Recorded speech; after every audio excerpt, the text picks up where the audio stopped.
मोहतरम नाज़रीन, अस्सलाम वालेकुम वरहमतुल्लाहि वबरकातुहू। आप देख रहे हैं परवाज़ टीवी खबरनामे में आप तमाम का खैर मक़दम है। तो आइए खबरों का आगाज़ करते हैं आज की हदीस मुबारका से। हज़रत अबू हुरैरा रज़ी अल्लाह ताला अन्हु बयान करते हैं, रसूलुल्लाह सल्लल्लाहु अलैहि व आलिहि वसल्लम ने फरमाया, जब इब्ने आदम आयत सजदा तिलावत करके सजदा करता है तो शैतान अलग होकर रोने लगता है और कहता है, हाय अफसोस, इब्ने आदम को सजदे का हुक्म दिया गया तो उसने सजदा कर लिया तो वो जन्नत का मुस्तहिक करार पाया, जबकि मुझे सजदे का हुक्म दिया गया तो मैंने इनकार कर दिया और जहन्नम मेरा मुकद्दर ठहरी। आगाज से कबल एक नजर डालेंगे आज की सुर्खियों पर।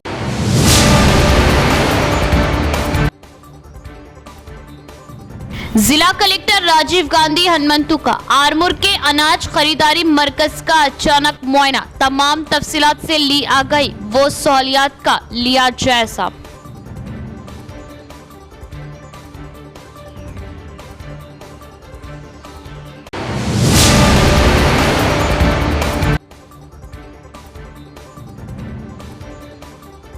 जून के पहले हफ्ते में मानसून होगा सरगर्म, जुनूब मगरिबी मानसून के दौरान मामूल के मुताबिक होगी बारिश, महकमा मौसमियात।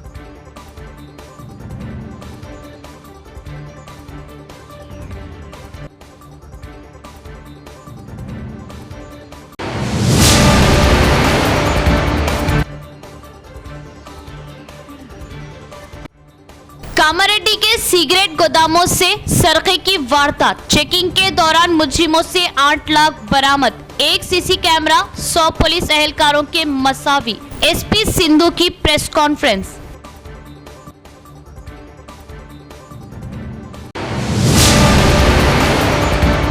अब खबरें तफसील से।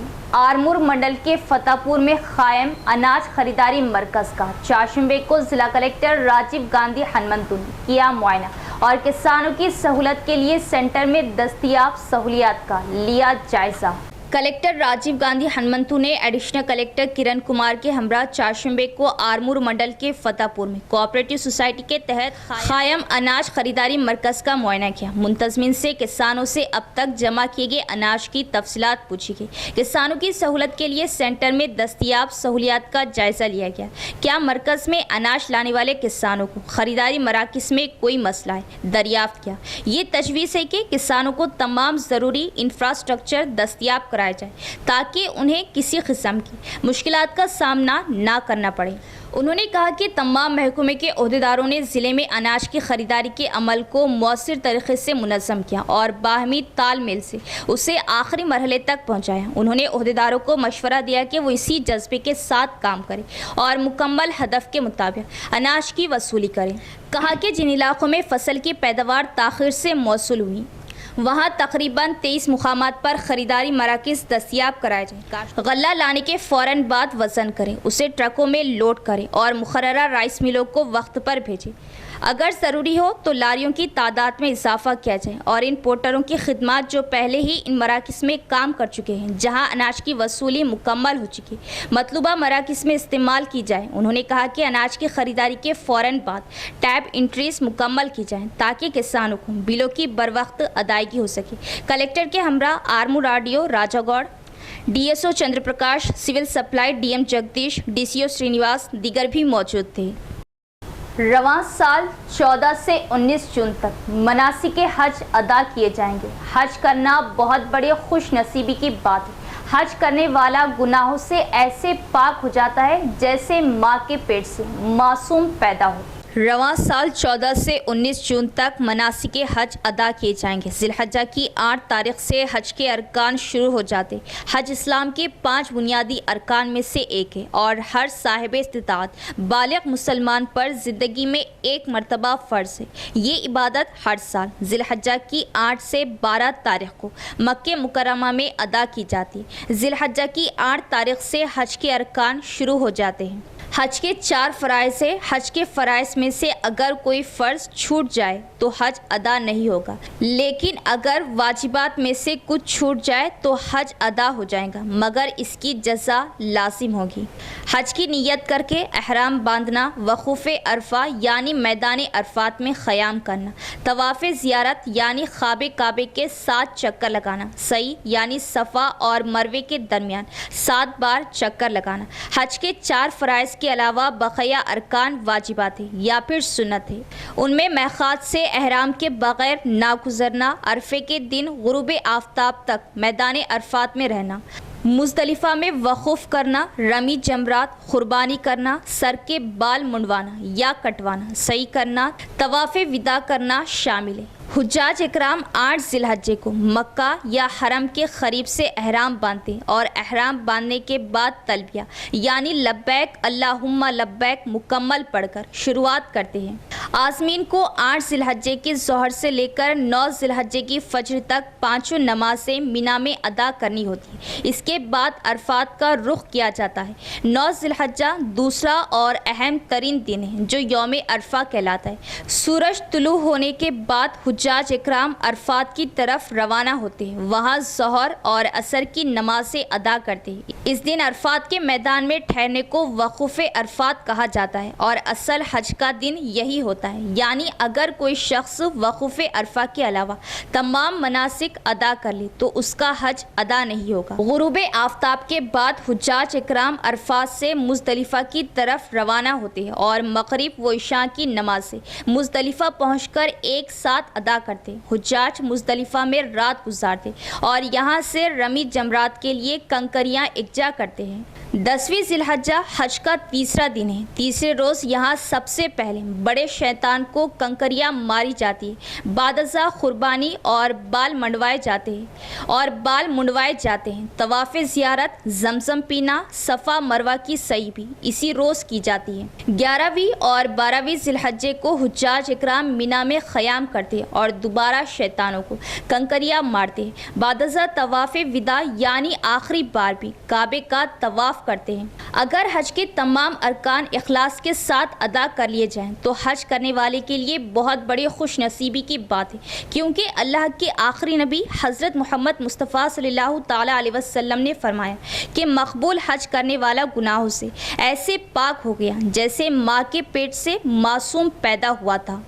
शहर के अरसापल्ली रेलवे ओवरब्रिज के कामों को जल्द मुकम्मल करने अवाम ने एमपी डी अरविंद के इल्म में लाया, जिस पर एमपी डी अरविंद ने मुस्बित रद्दअमल का इजहार किया और कामों को जंगी खतूत पर मुकम्मल करने का हुक्म जारी किया। शहर के 14वें डिवीज़न अरसापल्ली में दिनेश्वर से अरसापल्ली तक एक बाईपास सड़क बिछाई गई, लेकिन ये थोड़ा सा काम नामुकम्मल है और रेलवे फाटक से गुजरना पड़ता है। ट्रेन आते हुए रेलवे फाटक गिर गया तो गाड़ी चलाने वालों को मुश्किल होगा। भारी गाड़ियों के साथ घंटों इंतज़ार करने से गाड़ियों को शदीद मुश्किलात का सामना है। इसका जवाब देते हुए रुकन असम्बली अरविंद ने उसे मरकज़ी हुकूमत के इल्म में लाया और बाईपास सड़क के कामों पर तवज्जो दिलाई। फरवरी के महीने में शुरू होने वाले पुल का काम तेज़ी से जारी है। एमपी धर्मपुरी अरविंद ने अरसापल्ली के पाराचीरू से बोधन रोड तक रेलवे ओवरब्रिज की तामीर का संग बुनियाद रखा। संग बुनियाद रखने के अगले दिन से ही काम तेज़ रफ्तारी से जारी है, लेकिन अब तालाब के उस पार बाईपास से लेकर रेलवे ट्रैक तक सुतून बनाए गए। आइंदा बरसात के मौसम के साथ ठेकेदार काम में किसी रुकावट के बगैर तेज़ी से काम मुकम्मल कर रहे हैं, जैसा कि पुल के काम की क्वालिटी और मॉनिटरिंग महकमा R&B को सौंपी गई। निज़ामाबाद R&B SC गजवाड़ा हनुमंत राव बाकायदगी से काम के मियार की जाँच करते हुए काम को तेज़ करने में मसरूफ़ है। मोटरसाइकिल सवार खुश है कि पुल मुकम्मल होने से उनके मसाइल हल हो जाएंगे। इस मौके पर उनका कहना था कि रेलवे फाटक से वज़नी गाड़ियां गुजरने की वजह से उन्हें शदीद परेशानी का सामना है और हादसात भी हो रहे हैं। उन्होंने कहा कि हुकूमत ने जवाब दिया कि रेलवे ओवरब्रिज पर काम तेज़ रफ्तारी से जारी है और अगर काम में तेज़ी लाई जाए और रेलवे ओवरब्रिज को मोटरसाइकिलों के लिए दस्तयाब कर दिया जाए तो गाड़ी चलाने वालों को बगैर किसी परेशानी के जाने का मौका मिलेगा। मोटरसाइकिल सवारों ने ने हुकूमत से अपील की कि रेलवे ओवरब्रिज को जल्द अज जल्द मुकम्मल किया जाए ताकि रेलवे ओवरब्रिज की तकमील तक उनके ड्राइवरों को किसी किस्म की मुश्किलात का सामना ना करना पड़े। ఫ్లైఓవర్ బ్రిడ్జ్ దీనివల్ల చాలా ఉపయోగాలు ఉన్నాయి మాకు. ఎందుకంటే ఇక్కడ ఈ రోడ్డు పైన భారీ వాహనాలు రావడం, ఇక్కడ రైల్వే గేట్ ఉండడం, ఆ గేట్ పడేయకపోతే హాఫ్ అన్ అవర్ 1 అవర్ ఒకసారి చాలా టైం పడుతుంది మాకు. వేగవంతంగా పూర్తి చేస్తే కనుక ఇంకా మంచి అవకాశాలు ఉన్నాయి మాకు. ఈ ట్రాఫిక్ జామ్ కావడం అనే పరిస్థితి రాదు. వర్షాకాలంలో అయితే చాలా కష్టమైపోతుంది. వర్షాకాలంలో దాదాపుగా ఒక 1/2 కిలోమీటర్ వరకు కూడా ఆగాల్సిన పరిస్థితి మాకు. మరి ఒకవేళ ఈ ఫ్లైఓవర్ బ్రిడ్జ్ ఇప్పుడైతే వేగవంతంగా నడుస్తుంది, ఇంకా ఇదే రకంగా నడిస్తే కనుక ఖచ్చితంగా అందరికీ అందుబాటులో వచ్చేసి ఇంకా మాకు ప్రయాణం చాలా ఈజీగా అవుతుందని నేను అనుకుంటున్నాను. ప్రభుత్వాన్ని కూడా ఇది వేగవంతంగా చేయాలని కోరుకుంటున్నాను. धन्यवाद। शहर के विनायक नगर विद्युत सबस्टेशन पर मौजूदा पावर ट्रांसफार्मर की जगह 12.5 MVA की सलाहियत का ट्रांसफार्मर किया गया नस्ब, जिससे अतराफ के इलाकों में बिजली की फ्राहमी में आसानी होगी। निजामाबाद SC रविंदर का बयान। निजामाबाद SE रविंदर ने कहा कि निजामाबाद टाउन में विनायक नगर विद्युत सबस्टेशन पर मौजूदा पावर ट्रांसफार्मर की जगह 12.5 MVA की सलाहियत का ट्रांसफार्मर नस्ब किया गया। CMD ने कहा कि विनायक नगर सबस्टेशन में लोड बढ़ने की वजह से 12.5 MVA का ट्रांसफार्मर मंजूर किया गया था। उन्होंने वजाहत की कि ये पहली बार है कि पूरी NPDCL कंपनी में 12.5 पावर ट्रांसफार्मर नस्ब किया गया। उन्होंने कहा कि इससे विनायक नगर सबस्टेशन के तहत श्रीनगर कॉलोनी, फुलांग, गायत्री नगर, कोटगली, न्यालकल रोड, चंद्रनगर, सॉफिट road, old housing board, Yadagiri Bagh और गोदाम इलाकों में बिजली की फ्राहमी में बेहतरी आएगी। 12.5 पावर ट्रांसफार्मर की तनसीब के लिए Transco Ravinder, DE operations PV Rajeshwar Rao, DEM Srinivas Rao के साथ अमला इंजीनियरिंग डिपार्टमेंट की निगरानी में काम को तेजी से मुकम्मल किया गया। నమస్కారం తెలియజేస్తూ ఈరోజు మన NPDCL కంపెనీలోనే అతి పెద్దదైన capacity 12.5 MVA power plant Vinayak Nagar ఏరియాలో ఓవర్లోడ్ అవ్వడం వల్ల పాత 8 MVA ట్రాన్స్ఫార్మర్ తీసి 12.5 ఈ ఏరియా ప్రజలందరికీ వినాయక్ నగర్, ఆర్యనగర్, కోటగల్లి, న్యాలకల్ రోడ్, గాయత్రి నగర్ ఈ ఏరియా అందరికీ సప్లై చేయడానికి ఎగ్జిస్టింగ్ 8 MVA ట్రాన్స్ఫార్మర్ ఓవర్లోడ్ అవడం వల్ల ప్రపోజల్ పంపగానే గౌరవనీయ CMD గారు అడగగానే శాంక్షన్ ఇచ్చి ఈ ఏరియాకి అన్ని పవర్ సప్లై చేయడానికి ముందు దీనికి గౌరవనీయ CMD గారికి కృతజ్ఞతలు తెలియజేస్తూ यहाँ लेते एक वक्फा। Lord's Institute of Engineering and Technology, Hyderabad का leading Muslim minority autonomous engineering institute, affiliated to Osmania university, बेहतरीन प्लेसमेंट्स के साथ। वक्फे के बाद दोबारा इस्तकबाल। दरपली मंडल प्रजा परिषद की जर्नल मीटिंग मुनक़िद हुई। मीटिंग में MPTC मेंबरान ने नहीं दिखाई दिलचस्पी। मीटिंग 2 घंटे ताख़ीर से शुरू हुई। ओहदेदारान ने अपने अपने मसाइल को रखा सामने। दरपली मंडल प्रजा परिषद के दफ्तर में चारशंबे को एक आम मीटिंग का एहतमाम किया गया। MPTC मेंबरान ने मीटिंग में शिरकत करने में दिलचस्पी नहीं दिखाई। मीटिंग 2 घंटे बाद शुरू हुई। हाल ही में मंडल एग्रीकल्चर ऑफिसर प्रवीण कुमार की मौत पर ओहदेदारों और अवामी नुमाइंदों ने गम का इजहार किया। ओहदेदारों और अवामी नुमाइंदों ने दुख का इजहार किया, जिसमें MP N सारिका और दीगर अफसरान ने उन्हें तसल्ली दी और उनके अहले खाना को ताज़ियत दी। बादजा MPP नला सारिका की सदारत में मीटिंग का आगाज़ हुआ। MPDO बालाकृष्णा ने पेशरफ्त रिपोर्ट पेश की। मुख्तलिफ महकमे के अफसरान ने अपनी पेशरफ्त रिपोर्ट पढ़कर सुनाई और अपने अपने मसाइल को सामने रखा। इस प्रोग्राम में नायब MPP के नवीन रेड्डी, कोऑप्शन मेंबर अब्दुल मजीद, तहसीलदार मालती, MPDO बालाकृष्णा, MPO राजेश, मुख्तलिफ महकमे के अफसरान, MPTC व दिगर ने शिरकत की। అన్న ప్రకారాలకు 500 బోనస్ ఇస్తా అంటున్నారు, కానీ రైతులు పండించిన పంటకు అన్నిటికీ దొడ్డు రకంకైనా సన్నపు రకంకైనా 500 బోనస్ ఇవ్వాలి. మన ముఖ్యమంత్రి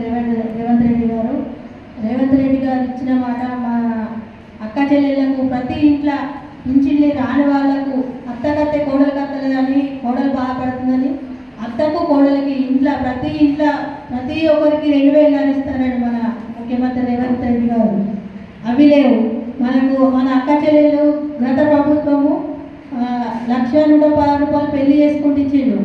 ఇప్పుడు 1,110 రూపాయలు తులం బంగారం పెడతాడు. అవి లేవు. మా అక్క చెల్లెళ్లకు ఏదున్నా కానీ ఇచ్చిన మాట నిలుపుకోవాలని మన ముఖ్యమంత్రి రేవంత్ రెడ్డి గారిని కోరుతున్నాను. మన రైతులకు ఎంతో కష్టపడి పండించిన పంటను ఎప్పటికప్పుడు కొని 500 బోనస్ ఇవ్వాలని కోరుకుంటున్నాను. सारिकों का एक बैंड रियासती ग्रोह पकड़ा गया जो सिगरेट कंपनियों से मुतल्लिक एजेंसियों को निशाना बनाता है। पुलिस को चेकिंग के दौरान मुजरिमों से 8 लाख रुपए बरामद हुए। कामारेड्डी एसपी सिंधु शर्मा की press conference. SP Sindhu Sharma ने जिला कामारेड्डी के टाउन पुलिस स्टेशन में मुनाकिदा एक मीडिया कॉन्फ्रेंस में कहा कि माजी में कामारेड्डी के आसपास के असला के साथ साथ दीगर रियासतों में सिगरेट के गोदामों में बहुत सी चोरी की वारदातें पेश आई। उसको जहन में रखते हुए एसपी सिंधु शर्मा ने कामारेड्डी सीसीएस इंस्पेक्टर और कामारेड्डी टाउन सीआई के साथ कामारेड्डी एसडीपीओ की निगरानी में असला में खुसूसी तवज्जो के साथ 2 टीमें तश्कील देने का हुक्म दिया। उन्होंने कहा कि गुज़िश्ता 10-15 दिनों से पुलिस ने टीमें तश्कील देकर सर्च ऑपरेशन किया है।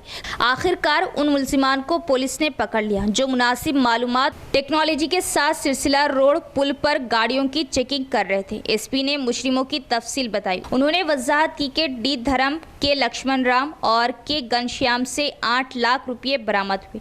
उन्होंने इंतबाह दिया कि कामारेड्डी असला में जो कोई भी जुर्म करने की कोशिश करेगा उसके खिलाफ कानूनी कार्रवाई की जाएंगी। उन्होंने मशवरा दिया कि चोरी करके गैर ज़रूरी मुकदमात में फंसकर परेशानी में ना पड़े। उन्होंने कहा कि ये समझना चाहिए कि किसी भी गलत काम करने पर एक सीसी कैमरा 100 पुलिस अहलकारों के बराबर है। एसपी सिंधु शर्मा ने DSP Nageswara Rao, town CCS CI Chandrashekar Reddy, Mallesh Goud, SI Usman, Mahendra Reddy और अमले को इस केस को हल करने में उनकी मेहनत के लिए मुबारकबाद दी।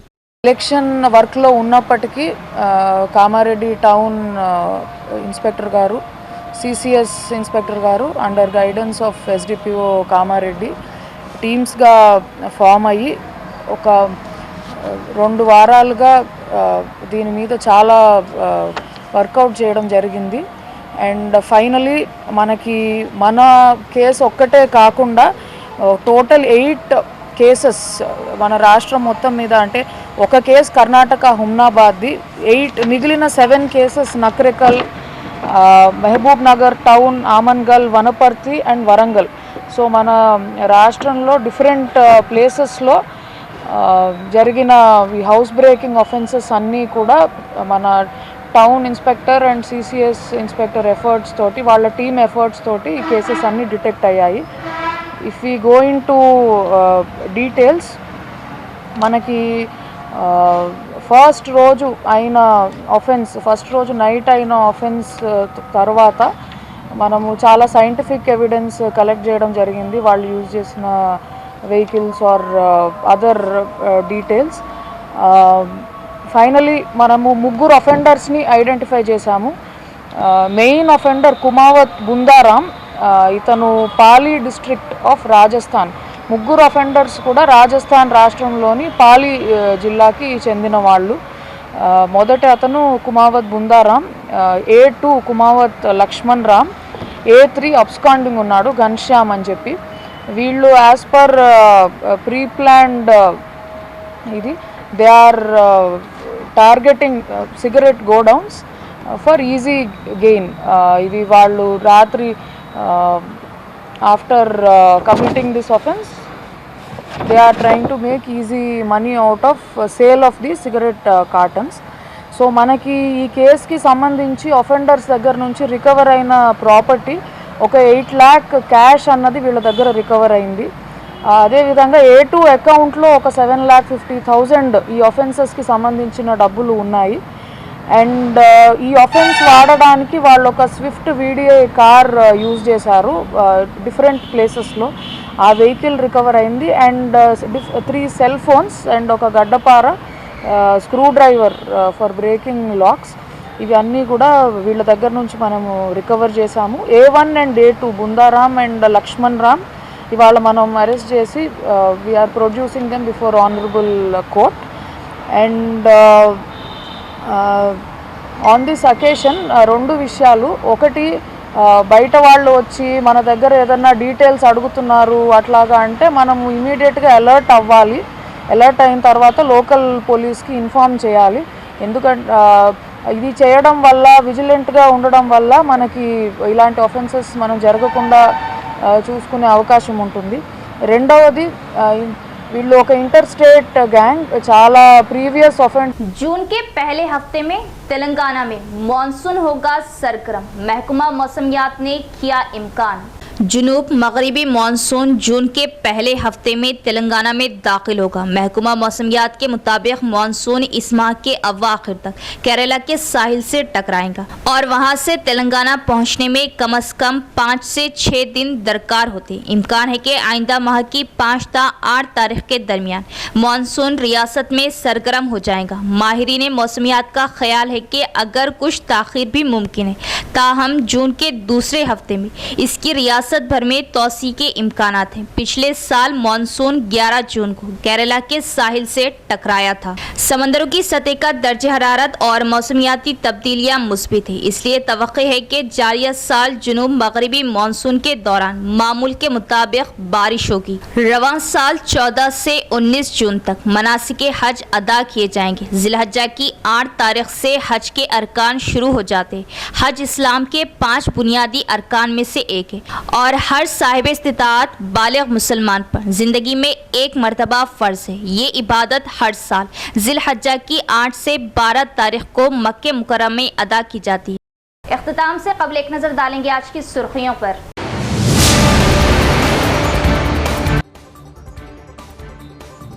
जिला कलेक्टर राजीव गांधी हनुमंतु का आरमूर के अनाज खरीदारी मरकज का अचानक मुआयना, तमाम तफसीलात से ली आ गई वो सहूलियात का लिया जायजा।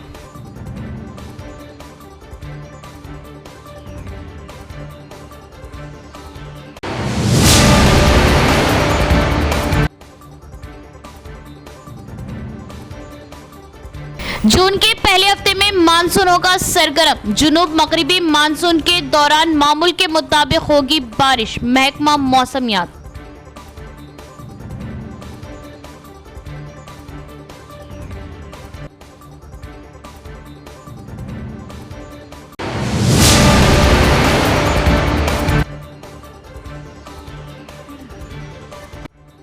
कामारेड्डी के सिगरेट गोदामों से सरके की वारदात, चेकिंग के दौरान मुजरिमों से 8 लाख बरामद, 1 सीसी कैमरा, 100 पुलिस एहलकारों के मसावी। एसपी सिंधु की प्रेस कॉन्फ्रेंस।